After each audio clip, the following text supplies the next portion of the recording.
All right. That was powerful. Good morning, everyone. I'm Deacon Jeremiah. It is my delight. It's wonderful when you have different circles of influence and social circles, and then they sort of commingle. And that's the case here. For 2 years, it's been my delight to serve, hopefully, the people at Safe Parking. And Josh McQueen, my friend, is the director of that program. And so I thought it'd be wonderful just to hear about the program, pray for the program together, talk about why this program is necessary in the Seattle area. And as a sort of preamble, I wanted to start with this. Yeah, right? This is a modern icon of Dorothy Day, 20th century. Dorothy Day is the founder of the Catholic worker movement. Dorothy Day was a political radical anarchist who finds in the Christian imagination the revolution that she's looking for. She famously said, I go to the Catholic Church because it's where the poor go to church, which I thought was a very compelling insight. And I love this icon because it's a vision of the work that she did, serving the least of these, serving people who found themselves in the throes of homelessness and poverty. But the halo is around the individual who finds himself in that situation. What you do for the least of these, you do unto me, says Jesus. And I love how this icon captures that reality. It's a reality, Josh, that I've experienced firsthand. It's very humbling. So much so that I'm a poet by trade. It inspired this poem that I wanted to share. Kind of wrestling with, what am I even doing here? You know, and I get thanked a lot at Safe Parking, but I want to thank them back because I encounter Jesus every time I go in really powerful ways. He is intensely active and working at Safe Parking. So I was thinking about this collar and where this collar should lead you. I'm literally collared to Christ by ordination. We all are as the priesthood of believers. And I don't know if I would have ended up at Safe Parking apart from just a desire to see where God was on the move, where God was active. He's active at Safe Parking. So the poem is, the collar pulls my poverty in among the poor, tugs my stiff-necked affluence toward Jesus' understudies, breathing icons I'm priest-inclined to pass on the street. Breathing icons, right? Everyone I encounter at Safe Parking is a Jesus understudy. And they inspire me to follow him with more faithfulness. So, welcome, Josh. I just was going to do a little kind of Q&A conversation with you, and we can kind of pretend that no one else is in the room. Do you have coffee? I do. Okay. I'm good. Got coffee. I'm good to go. Fantastic. Am I good to go? That's the question. Okay. So I would just love to hear, Josh, from you. You know, what the Lord stirred up in you that even got you to this place as director of Safe Parking, and maybe some of the history behind the program. And hopefully everyone, my questions will inspire your questions. There'll be room at the end for you to pose questions as well. So maybe give us the backstory of how Safe Parking came into being and what the Lord stirred in you to kind of make it happen. Well, I'm over at Overlake Christian Church. I've been there for about 20 years, which is wild. Did youth ministry for several years, and then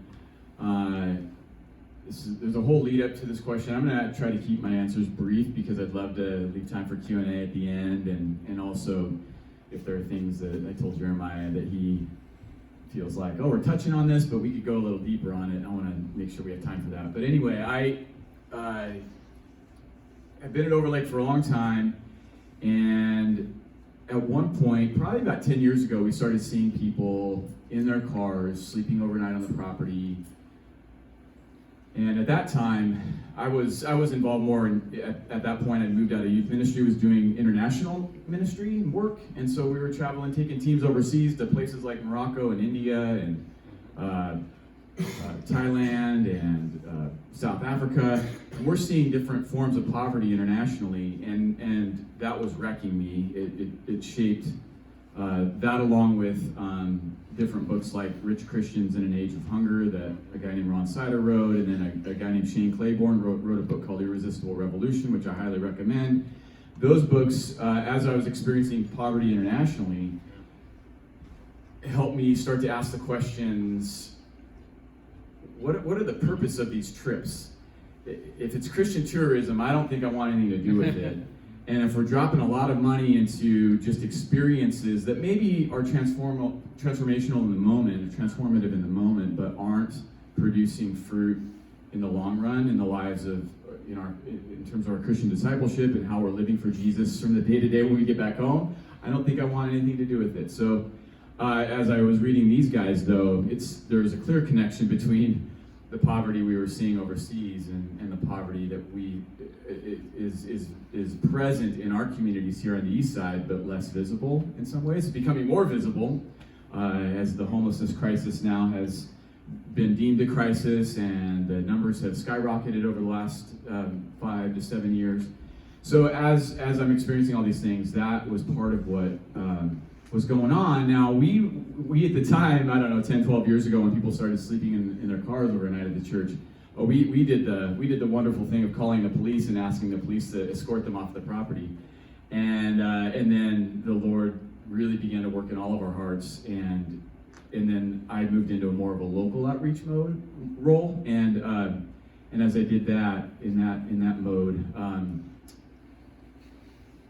was challenged by a pastor up the road from us at a Methodist church, and they were the first ones in the region to have started what they called safe parking. And this pastor said, we're hosting single women and families in cars. We've got kids and families and single women, but we're turning away single men. We just can't serve everybody. So we're turning away single men on a regular basis. Would you all consider starting something down there in your gargantuan parking lot? It seems like you have enough parking available, enough blacktop. What do you think? And to be honest, at first, my response was, oh no, I don't know. I mean, like a lot, I think, many who haven't been involved in work with folks who are homeless, there's just a fear and a reluctance and what's this going to demand from me and all of those things. And so I was there. But about almost 8 years ago, we decided, okay, we need to stop calling the police on people. We need to start being Jesus to people, and let them be Jesus back to us, and enter into relationship. And so, if there are people parking here overnight, we need to provide some structure and some relationship and some resources and some other things. And then we had a Dorothy Day type person on staff who started letting people in. We have some showers in the back of the church. And her name was Lynn Wilkinson, and she just started letting people into the showers without permission.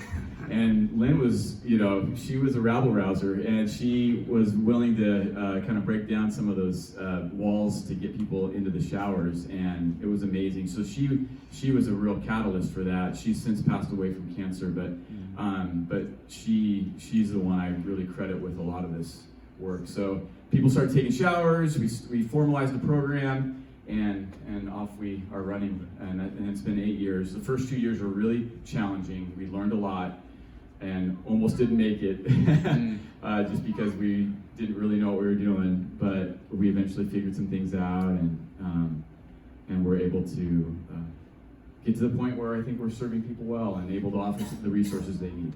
That's great. That move from sort of a global awareness of poverty to the local is really important. Can you give us, from your vantage, what the situation with homelessness and poverty in our area, and how you meet that need or attempt to? Yeah. So as we all know, as we read the news, Seattle Times and other sources, homelessness is sure on the rise here in our area and then nationwide. So I think the latest trends are showing that this different cities, particularly the city of Seattle, but also the east side cities, are starting to respond and realize this is not a crisis that you can police your way out of.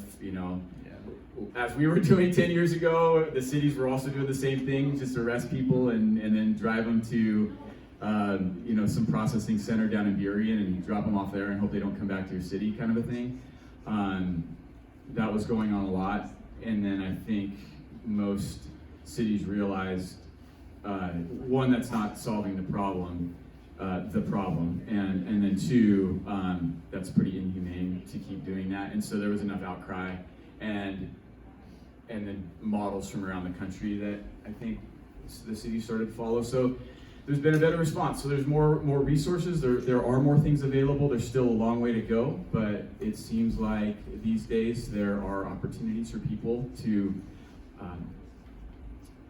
Well, for instance, just over in Eastgate by Bellevue College, as you're coming down the hill to get on 405 from I-90, if you look to your right before you get on 405, there's two brand new buildings, and they're beautiful, and it's a new men's shelter that men can be served at, emergency shelter 24/7.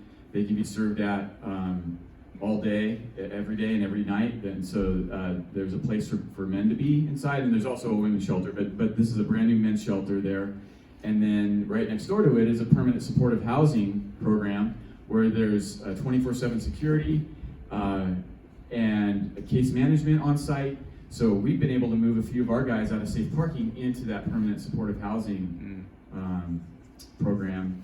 And there's 100 units, and it's a Section 8 kind of a thing, which means they're paying 30% of their income. So whatever their income is, if it's zero income, it's zero. If it's $300, they're paying $100, and so and it tiers up. So we've been able to see a lot of our guys get housed in those sorts of programs. So there's a response happening. Again, there's a massive lack of affordable housing. So we still have a ways to go, but good things are trending. So. Can you just give us some numbers, stats in terms of the people that you serve at Safe Parking? How many have been served? How many have found sustainable housing, things like that? Yeah, so we serve about 15 at a time, up to 15 at a time. It tends to be that there are more than 15 hanging around. We've got people in the parking lot who aren't officially in the program and those sorts of things, but that's okay. We just do our best, and we try to keep numbers around 15, and then what we say is folks are allowed to stay up to 3 months with us, but if they're taking steps to work toward a better next step for themselves, then we'll extend that time up to 12 months.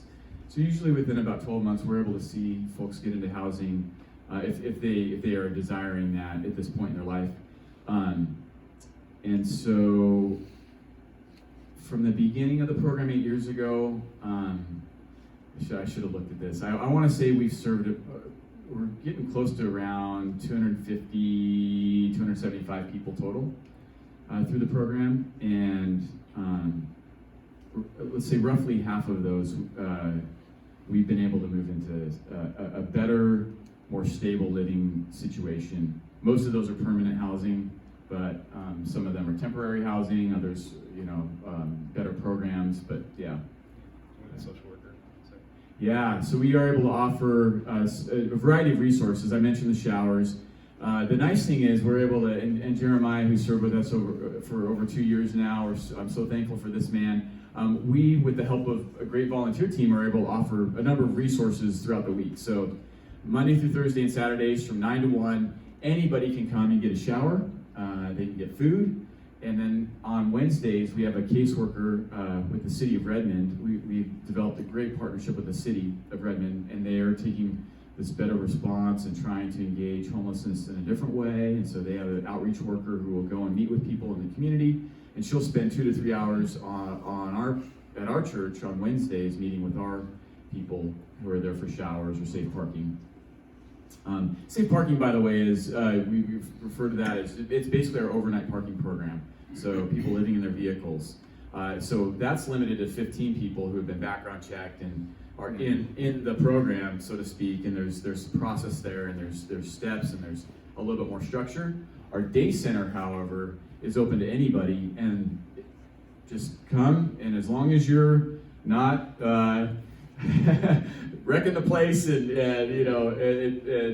causing people to feel unsafe, you can be there. So anybody can get a shower, anybody can get food, and these different resources during the day. For sure. I was so encouraged by this partnership with the city of Redmond. We can be so vulcanized in our sense of what the church does and what the city council does. Can you talk more about some specific programs? I'm thinking the bathrooms. That was amazing. But Oh yeah. So that was really neat. We because of this partnership and churches don't always have the best relationship with cities, and Overlake didn't for years. But over the last probably about 5-6 years, we've reestablished established a really great relationship and found ways to partner and realized, as the book of Jeremiah talks about, that the flourishing of the city is important. And so we've been able to engage in this relationship that has been really fruitful, and fruitful in both ways. But for us recently, we applied for a grant because our shower locker rooms were pretty decrepit. We had carpet in these shower rooms, and that's just a bad idea for the locker rooms. I don't know whose idea that was, but they put carpet in, and so it was getting stinky and just gross, and so we were able to redo the flooring and redo the shower stalls, and they're beautiful now, and they gave us $10,000 to have the materials to redo the work, and we had a guy who was willing to step in and do the work for us, and so just great things like that, and there's lots of other ways we've been able to partner and see good things happen. But it's been neat to see great relationship on that level. Yeah, no, we really needed like industrial strength. Yeah, showers. exactly. Provided. Yeah, we're doing the pool shower out back. Yeah. 12 to 15 showers a day. So you multiply that by 5 days a week, and however many days a year. I would, on a more personal note, I would just love to hear how this ministry has shaped you, maybe helped you apprehend the gospel, see Jesus. I would welcome your thoughts on that. Yeah, well, let's show some pictures, and I'll talk about some of these guys. I really, this is important. I'm glad you started with this, Jeremiah, because I think we have this idea that we're going to do some good things for the Lord, and we are, and that's what we do, and it's important to serve the Lord that way. But I think when we come with only that mentality, that we're here to serve these poor people, we miss things. And when Jesus talks about Matthew 25, the whole least of these. His teaching on the least of these, and talking about the stranger who we invite in. I mean, that's this. This is, we're inviting Jesus into our lives, into our church buildings, into our whatever. Even if it's a conversation on the side of the street, we're inviting these folks into our lives, and we're inviting Jesus. We're inviting Jesus to have something to say to us. And it's not always articulate, and it's not always what we expect. Most of the time, it's rarely what we expect. It's very surprising at times what Jesus would have to say to us. But he's going to speak, and I'd love to show Cameron's picture. There's Cameron. So this man. He's such a saint. He really is. He should have this halo around his head. He's Let me Photoshop it real quick. Yeah, totally. So this was a guy who was, to talk about the spectrum of homelessness in our area, everybody tends to stereotype, and myself included at times.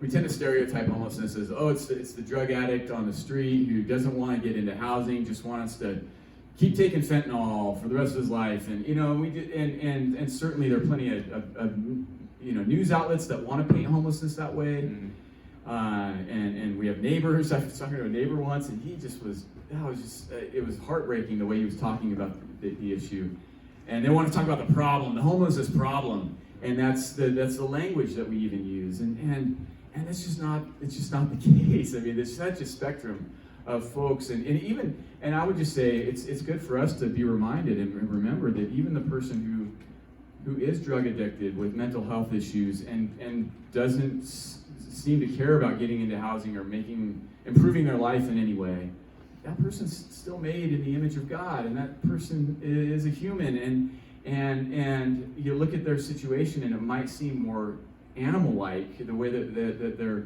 living in encampments or in squalor, and we forget that when we're looking at this person, that they're human, and somehow we have to maintain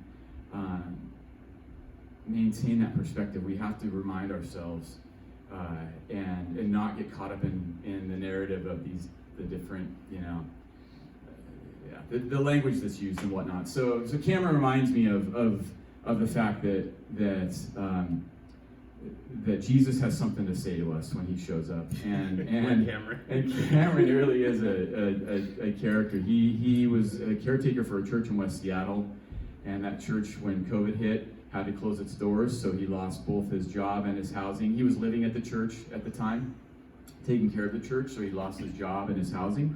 So he ends up, for the first time in his life, living in his car at Overlake, and he's living in this little red Honda Civic, and he's late 60s. And can you imagine in your late 60s having to sleep in a car? I mean, the idea of sleeping in my car, upright and just for one night would be tough, but for all of us. But here he is living in his car for months at a time, and he I actually think he was living here in this parking lot. Really? Briefly, very briefly, yeah. I remember him mentioning Woodinville Community Church, and he was living here until he found us. But anyway, he's made his way to found Overlake, and he's now, this is a picture, he just moved into housing a couple months ago. We were able to get him into some senior housing over in West Seattle, and he's doing great. But this guy shows up, and he has a word from the Lord. I feel like every time I've talked to him, he loves Jesus deeply, and he has things to say. Sometimes it takes me about 5 minutes to figure out, where are you going with this? And then all of a sudden it's like, oh wow, okay. The Lord has spoken to me. And so it's just his wisdom and his way of saying things. But I mean, he's a reminder to me of Jesus showing up in a variety of ways. I like how Mother Teresa said it. Jesus shows up in his most distressing disguise. And so just be ready for that in our lives, right? Yeah, I would say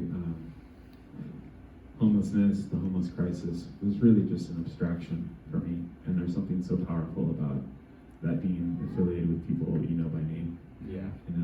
That are profoundly impacting, the 10 or 12 names that I could say right now. I don't know if they want me to say those names, but I want to honor their privacy. But it just becomes a completely different apprehension of where God is living and moving and active. The mandate that Jesus gives us, right? You cited Matthew 25, but greater love hath no witness, and the implications of that. So, yeah, That's right. it's wonderful to partner with you on that. You want to tell a few other stories from these photos, or? Yeah, I think a lot of folks, when they come to us, they have, should I just tap this? Yep. When they come to us, the main thing they need, and the main challenge that they are experiencing that has led them to living in a car or in a tent, is isolation.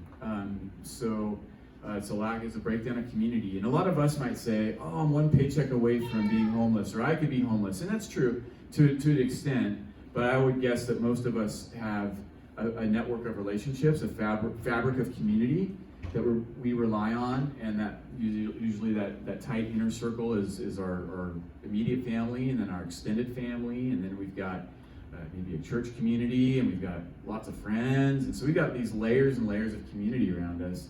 So if we missed a paycheck or two or 5, we would be sleeping in somebody's, if we lost our home, we would be, able to sleep on a couch or a spare bedroom, or we'd be okay for a while.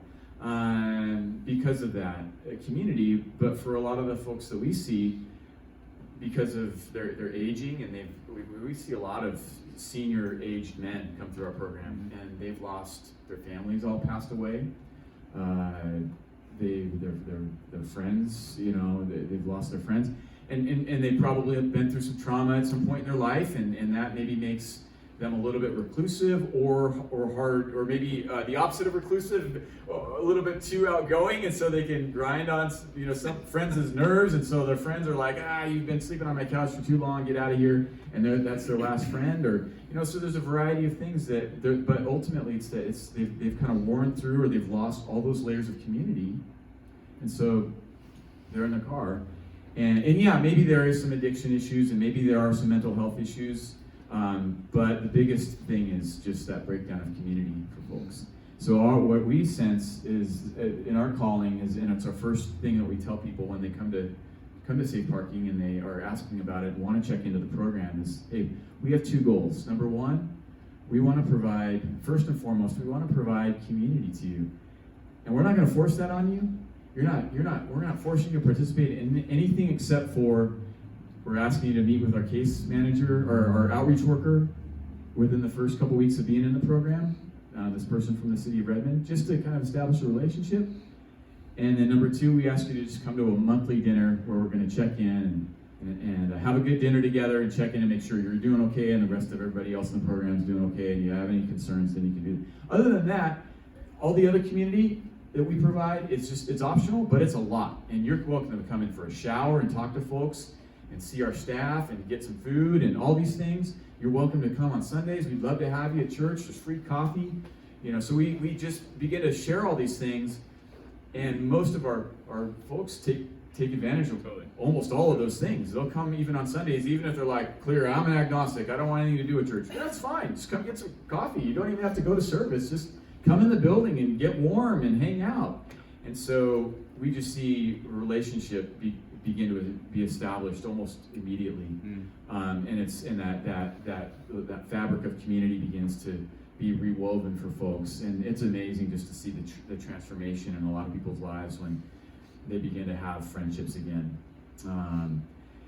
And so this is a picture of our Thanksgiving dinner that we do every year, and we set up a big long banquet table and get everyone sitting together around one table. And these are folks who are in the program, who have been a part of the program in the past, and maybe now are in housing, and then a lot of volunteers. And so this is a special picture that I think symbolizes what we're trying to be about when it comes to reestablishing those relationships. That's great. Give 2 more stories. Yeah. This is Gregorio. Gregorio was a guy who had a serious drug addiction when he came to us. This was probably 4 or 5 years ago. He was addicted to meth, and he was a guy that was living in squalor. And he was a guy that was like you would be maybe afraid of when you pass him on the street, and you would think,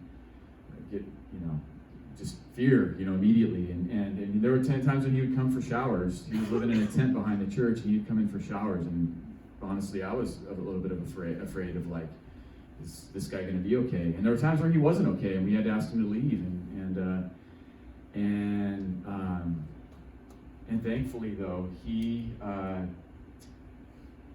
at one point there was a number of factors, but he told one of our staff members, Tom, he said, I want to give you this pipe. It was his drug pipe, and he said, I want you to take this from me.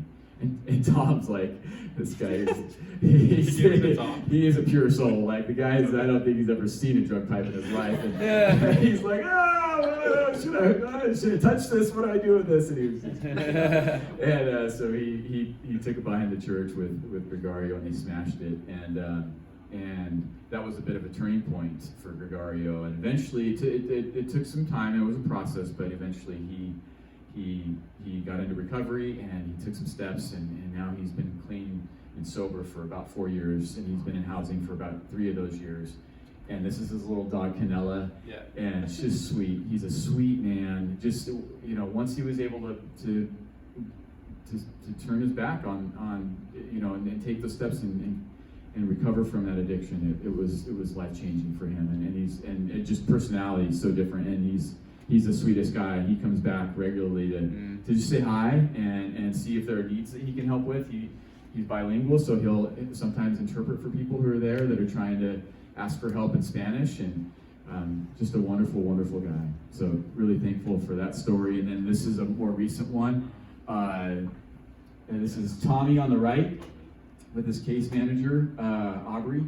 And Tommy is the guy I mentioned, the permanent supportive housing development over at Eastgate. He just moved in. That's the building behind us there. And he just moved into that building a couple weeks ago. And Tommy was also one of those guys who was really challenging, and you talked to Tommy several times. Do you have a Tommy story? Oh man. I just try to listen well. Yeah. When Tommy's in the room. And Tommy's one of those guys. Tommy is one of those guys who probably burned through his community because he's an overwhelming character. He's so gregarious, and he's very outgoing, and he just wants to talk, and he needs friends.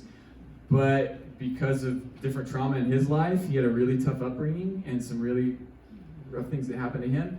He can be an overwhelming character, and then when he's having a bad day, it was really tough. Well, he was able, and there were times where he was about that close to. We almost had to ask him to leave a couple of times because he was making everyone feel pretty unsafe. Because if somebody looked at him the wrong way, he thought, like, and I say the wrong way. He interpreted just a passing glance, like just, looking in his direction, or even a smile on someone's face. He just took that as, oh, you're laughing at me because I'm homeless, or oh, you're looking down at me because I'm homeless. And so we have people that would pass by the safe parking area in the back of our parking lot, and we back up to the Sammamish River Trail, and people would come off the trail, walk into the farmers market that we have on the front of our property on Saturdays or at different times. They're walking the trail, and he would just start yelling at them and accosting them because he thought they were looking at him, looking down on him. And he'd get so upset, and we were getting calls, and the police were showing up on a regular basis, and all these things. And so it was. There were a couple of months there was like really touch and go with Tommy, until he was able to also take some steps, and he was able to get on some medication to help bring his anxiety levels down, and so when he was able to take those steps, at one point maybe we'll get him over here to share, and he can tell a story. But he's given me permission. All these guys have given me permission to tell their stories, but. Tommy was, he's just an amazing guy who was able to take those steps, and then, again, things just changed rapidly for him, and it's been neat to see. He was able to get a job with a contractor who helps out in safe parking, and Tommy's been working with him doing contracting work, and he's now in this great housing program, and it's so these are good stories. They don't all have happy endings, and Tommy's or Gregario, who knows? They may have bumps along the way. They may relapse. They may They may lose their housing, and that happens a lot. But that's okay, because what they do know, and they'll circle back with us. They do know that we're still going to be there for them, and they have those relationships, which is what they mainly need most. For those of you who are new to Advent, I had a strong desire to partner with you, Josh, in the safe parking program.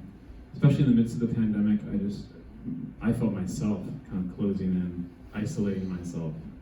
And, I just was so convicted that the Great Commission hadn't gone away, that the work of the church was still online, and that we needed to be assertive about it. So if you're new to Advent, over the past 2 years, we've done all sorts of drives, sleeping bag drives. One of, I forget who, I think it was Kevin. Kevin came in, he had this huge wound on his hand, looking for a Band-Aid. And I was like, we gotta get this guy a Band-Aid. And why don't we just put first aid kits in every car that's there on safe parking? So it was all of you here at Advent Anglican who built those kits, and it was my delight and joy to deliver them.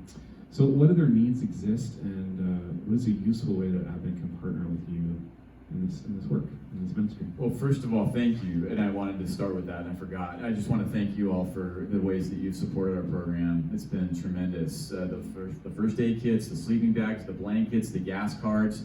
I mean, there's a whole list of things that have come over from Advent, so we feel really supported. And not every church can have a safe parking program. But I'm so thankful that Advent has asked the question, well, if we can't host a safe parking program, are there other things we can do? And the answer is yes, and you guys have done that. And that's been a real blessing to us, a real gift. We use all of those things. So yeah, there are lots of needs as we get into this time of year. Sleeping bags again will be something. We just checked in a new couple into safe parking last week, and they were asking for blankets and sleeping bags and those things. And so this time of year, it's trying to stay warm it's a real thing. So those are the things that you all have done. You've met the biggest needs, and it is again, this time of year. We give away gas. We try during the winter when the temperature dips below freezing. We try to give gas cards out to our folks because thankfully they have the option of being able to start a car and warm up the car at 2 in the morning when the temperatures start to get low. And eventually we'll open up the building. We found that it has to get pretty cold before people will want to come inside and sleep around other people. The reason why they're in the vehicle and not in the shelter is because they don't really want to be sleeping around people they don't know. But when the temperature gets down around 20 or in the teens, that's when we're like, hey, for the safety of everybody, we're going to really encourage you to come in. We can't make you, but we're going to encourage you. You really should come in, and so we'll have people come in. But up to that point, there's lots of other nights throughout the winter where it's 28 degrees, 25 degrees, and it's cold. And so for them to be able to start their car and warm it up and get some heat going in the middle of the night is a gift, and that's been something you guys have provided for us. So. That's great. This is a great opportunity for Q&A. What questions do you have for Josh? Dave? First of all, just thank you for coming and presenting. This is really great and intriguing. I'm wondering if any kind of mental health care is available to folks, or if that's channeled through caseworkers or other outside entities, either on like the talk therapy, like counseling side, or the psychiatry, like prescribing side. Is there a need for that within the program, or is there an outlet that gets taken care of like elsewhere for psychiatric? Yeah, great care? question. The county, as well as nonprofits in the area, provide a number of those kinds of resources. Both of the things that you mentioned, the one-on-one counseling or group therapy, as well as psychiatric and medication, those types of needs. Is it sufficient? I don't know that it's like, there's always going to be a huge need there, and I think the kind of care that folks get when they're not paying for it isn't always the best. It's there, and it helped Tommy. He was able to connect with an organization called ICRON in Bellevue, and they were able to provide some good care to him. So it's there. It's not always the best, but it's there. And I think if they're motivated, they'll be able to access those things.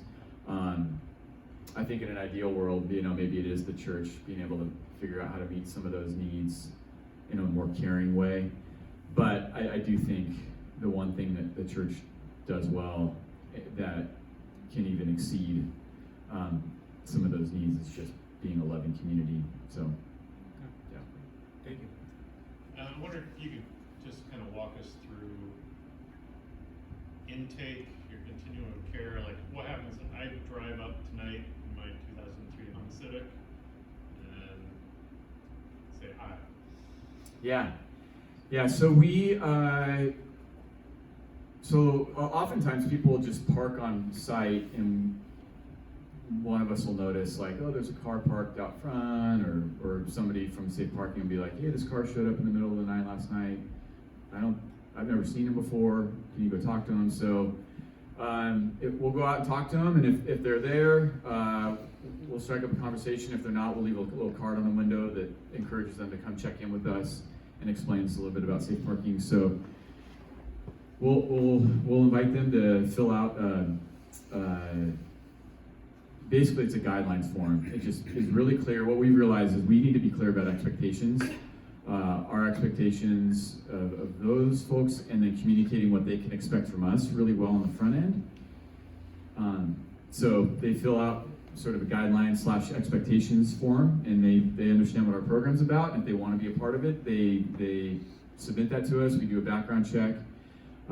because the main thing is we've got a preschool and daycare on site, and so the agreement is we want to make sure we know who we're serving here. People can have, and most, or not most, a lot of folks have some kind of criminal activity at some point in their history on there. We work with a lot of stuff. There are a couple things that we screen for that are sort of non-negotiable. And if we have to say no to someone, thankfully we can say no to overnight parking. We can always say yes to, you're still welcome to come for day center, use, showers, all those things. We can still have you come for that, but you need to be here when staff's here. Mainly what we're screening for is, are you gonna be okay? As we walk them through the guidelines, and then we do a brief interview, we're looking for, is this person gonna be okay on their own? When we go home, are they gonna be able, because we don't have 24/7 security. So for a couple of reasons, not just financial, but also we just want people to feel like they're not, there's not someone looking over their shoulder, making sure they're abiding by all the rules. So there's a lot of reasons for that, and it's worked out well for us, but the main thing is we just need to know that this person's gonna be okay when we're not here. And so that's what we're looking for, and then if it all checks out from both sides, then we give them a little parking pass, and they put that on their dashboard, and some other like free coffee coupons and different things, and invite them to be a part. And so that's basically how the process works. And then like I mentioned earlier, we encourage them in the first 2 weeks of being there to meet with Tiza, this outreach worker from the city, and then from there it's really all about kind of just us building that relationship, building that trust, and encouraging them to take those steps that they are needing to take and wanting to take, and then us doing a good job coming alongside of those. What are your guidelines for accepting people? I know somebody down in the Bay Area that has a really good job, but he can't afford housing. Yeah. Wow. The guidelines are very what you'd expect. They're just, don't throw your trash on the ground, don't threaten people, just just the kind of things that you would expect. So most people, they look at the form, they're like, oh yeah, of course, I do all those things anyway. Yeah, no problem, no big deal. I'm not a terrible person. I'm not a jerk. I'm not gonna. You can be a jerk and still be in the program. You just got to keep it to yourself. we serve a lot of folks, and you can have an alcohol addiction. You can have a drug addiction, as long as you're willing to get help. And when you are under the influence, as long as you're not violent or causing harm to people, or they're threatening to cause harm to people, we'll work with you. So in that way, there are terms, low barrier and high barrier. There's different terms that are thrown around in shelter work and homeless outreach. We're kind of in the middle. Yeah. So we bring down the barriers if we can, and so we're not like heavily screening, and it's not this high barrier thing. The guidelines are pretty reasonable. And so we try to work with folks where they're at and then get them the help they need. But yeah, this individual sounds like he would be fine in our program, and when people come to us and they have a job, boy, that's awesome. They're already a couple of steps ahead. They're already down the road in terms of being able to get on their feet again. Of course, we take folks that don't have jobs, and a lot of the folks that we serve don't, and some of them aren't able to work, and so we try to help them figure out, okay, if you get on disability, if you have a disability and you're able to get disability insurance from the state, are there housing programs out there that will take like a 30% of your income, even if it's only a couple $100 a month, and you can still be housed, and that the answer is yes. Sometimes it takes a while to wait for those programs to open up, but yeah. What's your capacity level? 15 is what we say on paper. We're looking to increase that. We're actually looking into some grants with the city and the county to potentially increase our capacity. But 15. Is that 15 vehicles or 15? 15 people. Okay. Yeah. And we have a huge parking lot, so we could be parking hundreds of cars out there, but it's not really about what we realized early on, and these are some of the mistakes we made early on. It's not about blacktop, it's about care. Yeah. So the need is care, the need is community, and how many people can live together safely in the back parking lot without, just getting to the point where it's a free-for-all, and they don't feel like they're cared for, and so it turns into a messy situation. So we've kind of landed on 15. See, it's worked well at times. Sometimes it feels like too much, but we've gotten to the point now where generally 15 feels good, and we even feel like we can go above that. Yep. So, Yeah. if somebody doesn't want to follow you, what kind of action do you have to take? Or do you take any? I mean, that's confusing. Yeah, that's a good question. So, if they're checking into safe parking and it's clear, like, hey, I want to be in my car for the rest of my life. I'm not interested in your housing thing, being in the house for in a year, or hey, I see these issues with your guidelines. I don't really want to follow certain ones. It's not who I am. We have that from time to time. That's pretty rare, but when that is the case, we always are able to say, well, you're welcome to be here during the day. You're always welcome to come here. There's an open door here from 9 to 1, as long as you're treating people well, and you can get all these different resources during the day. But when we go home, you have to be off campus, and we refer them to other programs that are lower barrier, maybe like the men's shelter. They'll work with folks in a more lower barrier situation. So that's typically what we'll do, is refer them over. In very rare situations where people are insisting to be on site, but they're truly unsafe and they're really causing harm, we've had to issue a no trespass order, and those things really break my heart. Even as I say it, I almost want to start crying, because there are faces that come to mind where we've had to ask people to be off property, and the police have to come and give them a no trespass, and it's really, really sad. That thankfully that doesn't happen very often, because that means they can't come for anything for a year. That order stays in place for a year, and they can't access anything on site for a year. So, yeah. Does that answer your question? Yeah. Do you have any families, children, things like that come by, or is it mostly single people? Mostly single folks, because the families will hear about Lake Washington United Methodist, which is that program on Rose Hill, not too far from us. They'll usually go there first. Sometimes they'll come to us first, and we'll let them know that program up the hill will be able to serve them better. We'll be able to serve them better than we can with the resources they have for single women and families up there. So single men and couples for you, and Yeah. single women and families up there. Yeah, exactly. Cool. Yeah. And then there's another program in Redmond, St. Jude Catholic Church. They run a safe parking program for single men, single women, and couples. So basically any adult without kids. Okay. And they run their program a little differently, but it's been a good, solid program as well. They've done a good job. But yeah. We do see families sometimes come for showers for different reasons. The Methodist Church didn't have showers for a long time. They now have a portable shower thing, but it's not working all that well. So we'll have single women and families sometimes come down for showers.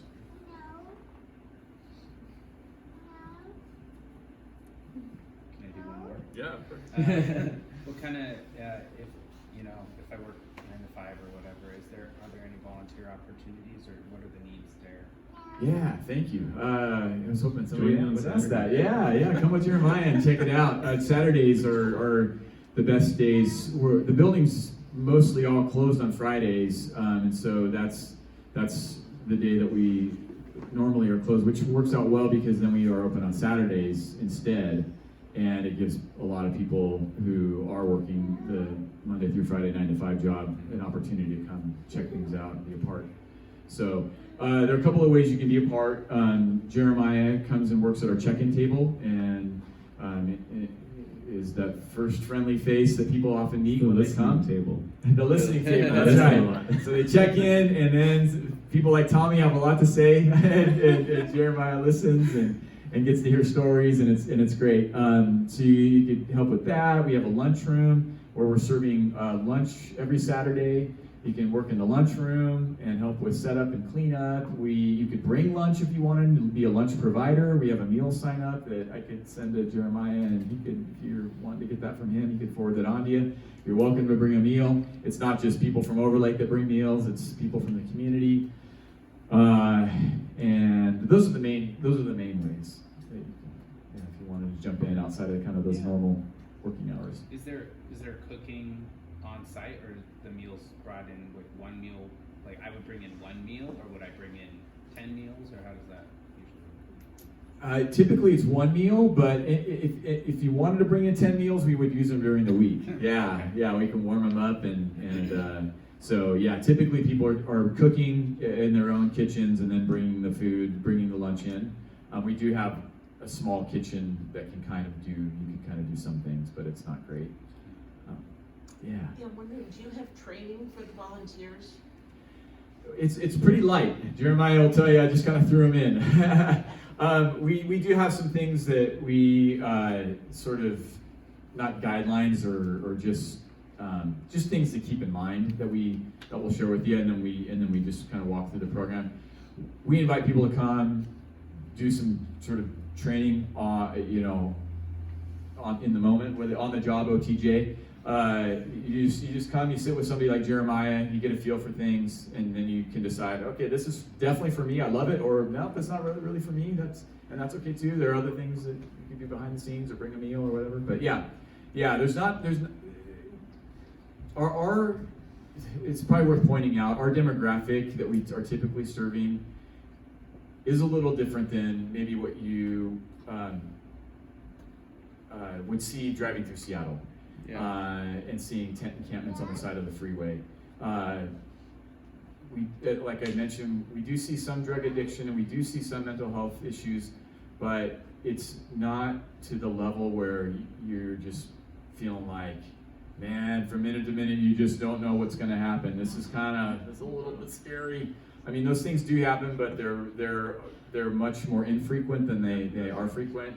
It's, I don't know, what would you say, Jeremiah, out of the 10 Saturdays you would volunteer, how many would you say where we have and it's usually one person maybe, or I'm thinking of the no trespass order, and I was there for that, so that was pretty gnarly and intense. Yeah. But no, I would say the vast majority of the times are people who are desperate for community. They want to be seen, I think, as God sees them. Yeah. They want others to see them as God sees them. And I've been, someone, you might come and see what I'm up to and be like, he's not doing a whole lot, but I think for them it's really meaningful. Yeah. I think a bear, who just wants to talk, and Yeah. I'm someone who's not going to say you don't belong here, and I'm going to call the cops. So Yeah. that does a lot just for his well-being. Yeah. It's been powerful to see. Yeah. And he ministers to me too. So. Yeah, exactly. So there's not a lot of training. It's more just come and learn, and it's just relationship. It's just listening mainly. We do have staff there anytime you're there. So if there are ever any issues, I'm either there. We have 2 other staff that one of us is always present. So when we're open, so you can always refer someone who's having a bad day to us, and we can step in and help out with that. So yeah. Given these folks are living in their cars and making it that way, mechanical needs, like fixing car needs, is that that comes up? Yes, all the time. If anybody knows anybody or is handy with cars and likes to do those sorts of things, we've had people who've jumped in and helped a little bit with those sorts of needs, and that's tremendous. We do have a couple of mechanics nearby the church, but they're expensive, and that's definitely a need. Okay. Yeah, that would be. I know just enough to be dangerous. Okay. We'll take you. We'll take you then. So you said you're closed on Friday, and I saw you're closed on Sunday. What does that mean, closed? Oh. And the people stay there still Friday night and Sunday night? Yes. The safe parking program is 24/7, 365. So we never ask people to leave the church if they're in safe parking. They don't ever have to drive. Like, so there are some safe parking programs that are overnight only, and you can be at the church from 9 o'clock at night till 8 o'clock the next day or something like that. There's a church in Bellevue, Newport Press. They offer just an overnight parking situation. We don't. If you're in safe parking, you can be there around the clock. And it just means that being closed on Fridays means we don't offer showers and day center resources. So that's the other reason why we put it on Saturday. So rather than being closed 2 days straight, Saturday and Sunday, and they have to wait till Monday to get a shower, it's only kind of you miss a Friday, come in on Saturday, get a shower, miss Sunday, you're still come in for church and get coffee. And if anyone ever told us, like from our safe parking program, yeah, I'd love to come to church, but I feel like I would like to have a shower beforehand, we always accommodate that. So then we open back up on Monday and are available. That's great. In the interest of time, we run a tight ship around here. Yeah. I thought it would be, people have brought donations for safe parking. Thank you. Thank you very And I much. thought it'd be powerful if we just all stood up, kind of gather around it. Father Troy, would you just pray a blessing over these donations and for the people who will receive them? So yeah, let's do that.